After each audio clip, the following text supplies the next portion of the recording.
YouTube fam, it's Friday. We made it. The weekend's here. And I want to jump right into this and talk about Batman Omnibus 1 by Scott Synder. So first off, as you can see by the title, is this worth reading in 2026? So this has been a while now. If you're new to comics, maybe new to Batman, and you don't really know, JR, is this new? Has it been out? No, this has been out quite some time now. I think over a decade now.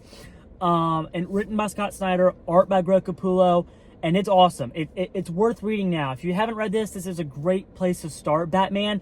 This is where I jumped in. And I mentioned in one of my past videos that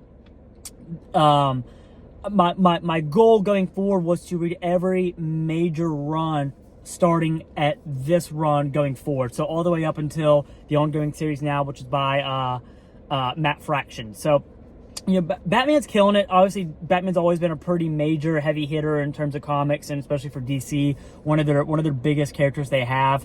But we obviously have the Absolute Batman line. That's an ongoing series right now, written by Scott Synder. And we have the Matt Fraction, which is kind of the current revamped run of Batman that seems to be pretty popular. But, if you're wanting to jump back in time and have a good starting point, I highly recommend this Omnibus by Scott Synder, art by Greg Capullo. So let's jump right into this. Let's talk about it. Let's talk about the pros, the cons, the good, bad, and the ugly with this. And yeah, see, hopefully y'all will want to pick this up and see if you enjoy it.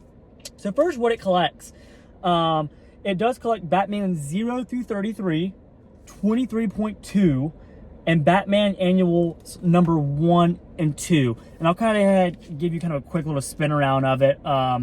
And I think this is the same cover art they used for like the first trade paperback as well. So, so you kind of get the same cover art if you collect the trades. There's the side, there's the back, Joker's like mask, which is really his face. And I'll take this jacket off, the dust jacket, so you can kind of see what it looks like without that on as well. But yeah, again, if you're a big Batman fan, and you have never read this, I think it's a must. I think most people would agree with that. So there's that, and this opens up all the way so you can kind of see the full scope. And that's kind of paying homage to the old school Batman with the purple gloves. I love how Scott Synder did that right there. Oh yeah, there's the whole thing. So yeah, let's talk about it. So first off, this opens up with the Court of Owls, and at this point you've probably heard of that. Again, if you're new, I try to explain things and keep it simple here. Court of Owls, I think, is considered probably one of the best Batman arcs, and it's without getting away too much. Essentially, there is this Court of Owls. It seems to be this very elite kind of like group of people, family. They almost are like kind of controlling everything in Gotham. The government, the police, everything kind of has always gone through them. And Bruce always thought it was a myth, never believed it. He looked into it until he finally found out, like, man, part of my family is tied into this, and this, that, and the other. And they infiltrate him hard. They get into the Batcave. They get to Alfred. They get to him. Some of the Bat family, and it's all chaos. And it's great. And I don't want to give away too much, but Synder opens up with that.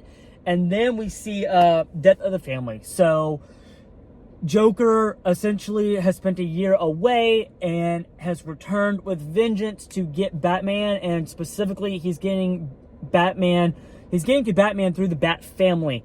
He captures all of them and essentially tortures them to get to Batman. And then we jump to 0 year, where you have a younger Bruce kind of learning the ropes, and he's dealing with the Riddler, and the Riddler really does show up and show out in that one. Now, I don't want to give away too much, but essentially, I will say, a lot of people are like, oh, after Court of Owls, this series kind of falls off. In my opinion, it doesn't. And I know people like Death of the Family too, and 0 year, so I'm just telling you what I've heard other reviewers say and people on YouTube talk about it. Court of Owls is heavy. It's really good, so people are comparing it to that. But the other two arcs in this are absolutely amazing, in my opinion.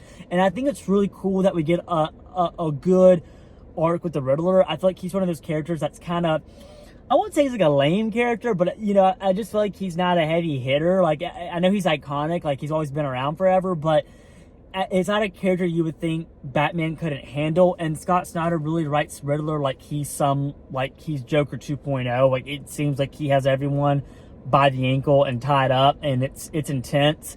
But yeah, so, you know, and obviously art being by Greg Capullo, who is absolutely amazing. Kind of got his start on Todd McFarlane's Spawn, and just ever since then just like blew up, and it has a really detailed, cool art. But you know, something that Scott Synder's good at, he's good at character development, building the story, building the characters. You really start to like the characters, and then you have some big you know, big deaths, big events happening.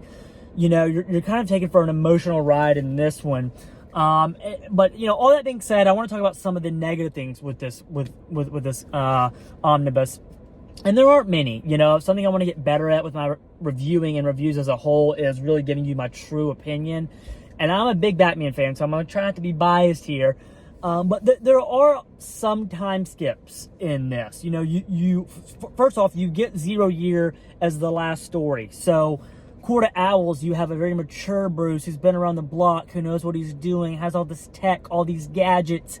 You know, you see right from the first and second issue that he's like using futuristic stuff to, you know, forensics, this, that, and the other, talking to Nightwing about, you know, all this sciencey stuff.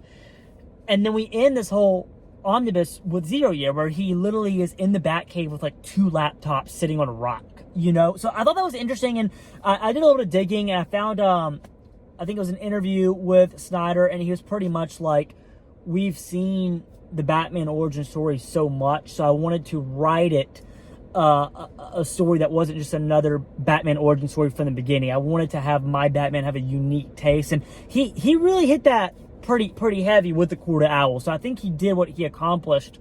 It's just, if you are newer to comics or a newer reader, I don't want that to throw you off, or you'd be like, what? Because that's just part of comics, right? Time skips, arcs, this, that, and the other. So there's that. But then even besides the main kind of going backwards, within a lot of these, especially 0 Year, there's a lot of like 4 years ago, 10 years from now, this and that. And it was a little confusing to me. There were some parts of this book where I had to use ChatGPT to kind of like tell me what was going on. And then of course, and my mind's blanking right now, but this was written around the same time this was written. There was a Batman and Robin series written as well, and you kind of are supposed to read them at the same time, or that's the best way to read them. And so you find out in this book, and you know, spoiler alert here, so if you really want to read this and don't want to get spoiled, pause it, come back, whatever. But you find out, you know, that one of the Robins dies, and you wouldn't have known that, or you wouldn't have known like how that happened unless you read that Batman and Robin series. The only part of this series that really you get to learn about is you see the end of an issue, Batman and Alfred sitting in the cave, the Batcave, kind of conversating, looking all sentimental and sad. And part of me was like, well, what happened? Like, why are they sad? Like, it kind of just jumped to that. And then I read about it, and it was like, you learn in Batman and Robin how Robin dies, and so then it picks up in here why he's sad. So I would say that's my biggest kind of pet peeve or annoyance with the whole omnibus, is like there's some time skips here and there, and it's not confusing, it's just a little like, well, what happened? Like, I don't know. But overall, you can overlook that very easily. The whole run is really good.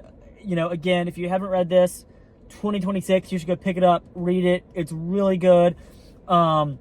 And I'm excited to jump into the next one, honestly. Like, I would say this is probably the quickest I have finished an omnibus this big ever. So I was flipping through it really quick. It's a great read. And shout out to all the other artists, and I think a few there might have been just other artists. I don't think there were other writers, but I know there are a few issues in here that Capullo doesn't do, and the art is amazing in those as well. So overall, killer book. Highly recommend it. It's a great starting place for Batman. You don't need to know much of Batman to like jump into this and really enjoy it. And like I said, 0 year toward the end of it, you get a younger, fresh Batman, like what it's like. So I definitely think it's worth picking up if you're just trying to jump into a new comic, or if you're a new Batman fan, or you know, if you've just never read it. But yeah, guys, that's going to be my review for Batman, Scott Synder, Omnibus 1. Stay tuned for number 2 when I finish it.